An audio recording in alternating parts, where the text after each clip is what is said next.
আর্জেন্টিনার স্কোয়াড। এবার Lionel Scaloni প্রকাশ করেছেন আর্জেন্টিনার আগামী ম্যাচের স্কোয়াড। দর্শক, এবার চমক রেখে স্কোয়াড ঘোষণা করেছেন স্কালোনি। কারা কারা জায়গা পেয়েছেন দলে এবং কারা কারা দল থেকে বাদ পড়েছেন, আর্জেন্টিনার স্কোয়াডের বিস্তারিত আপডেট জানুন আমাদের আজকের ভিডিওতে। দর্শক, 14 তারিখ অ্যাঙ্গোলার বিপক্ষে প্রীতি ম্যাচে মাঠে নামতে চলেছে আর্জেন্টিনা। আফ্রিকান প্রতিপক্ষ অ্যাঙ্গোলার বিপক্ষে 14 নভেম্বর বাংলাদেশ সময় রাত 10টায় মুখোমুখি আলবিসেলেস্তারা।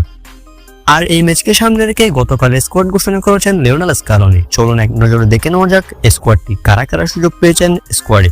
দর্শক, স্কোয়াডে নেই গোলকিপার হিসেবে এমি মার্টিনেজ, সেটা আগের খবর।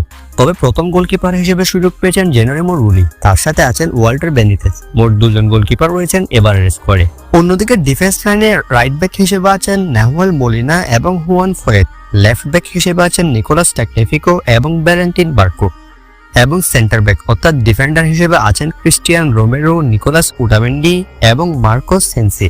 দর্শক, এবার দলের সুযোগ পাননি লাউতারো রিবেইরো। অন্যদিকে মিডফিল্ডার হিসেবে যারা যারা সুযোগ পেয়েছেন তারা হলেন Alexis Mac Allister, Maximo Perrone, Rodrigo De Paul, Enzo Fernandez, Thiago Almada এবং জিওভানি লো সেলসো। সেই সাথে আছেন নিকো পাজ। দর্শক, ইনজুরি কাটিয়ে আর্জেন্টিনার স্কোয়াডে ব্যাক করেছেন থিয়াগো আলমাদা। গত 2 ম্যাচে দলে না থাকলেও এবার অ্যাঙ্গোলার বিপক্ষে দলে ফিরেছেন তিনি। অন্যদিকে ফরওয়ার্ড লাইনে স্কোয়াডে যারা যারা আছেন তারা হলেন Lionel Messi, Giuliano Simeone, Cristiani, Nicolas Gonzalez, Lautaro Martinez, Manuel Lopez, Julian Alvarez এবং জোয়াকিন পেনিচালি।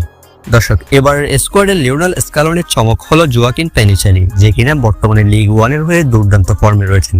একের পর এক গোল করে চলেছেন তিনি। সেই সাথে অনূর্ধ্ব 20 বিশ্বকাপে দুর্দান্ত খেলা ক্রিস্টিয়ানিকেও